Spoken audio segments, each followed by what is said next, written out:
Hello everyone, ఈరోజు మనం Indian ఎకానమీలో సెక్షన్ 3 సిలబస్ చూద్దాం. సెక్షన్ 3లో మొత్తం 5 యూనిట్లు ఉంటాయి. ఒకటి వృద్ధి, అభివృద్ధి, పరిచయము, ఆర్థికాభివృద్ధికి ఆధారాలు. నెక్స్ట్ రెండవ యూనిట్ సామాజిక అభివృద్ధి. ఇది సోషియాలజీ టాపిక్ కూడా. ఇందులో సామాజిక మౌలిక వసతులు, ఆరోగ్యం, విద్య, సామాజిక వసతులు, కుల అసమానతలు, లింగ అసమానతలు. మూడవ యూనిట్ పేదరికం, నిరుద్యోగము. ఇందులో పేదరికం భావనలు, సుస్థిర అభివృద్ధి లక్ష్యాలు, పేదరికంపై వేసిన కమిటీ, డాక్టర్ వైఖ్యాల కమిటీ, నిరుద్యోగం రకాలు.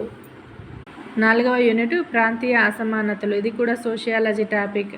ప్రాంతీయ అసమానతలు, పట్టణీకరణ, వలస, భూసేకరణ, పునర్నిర్మాణం, పునరావాసం.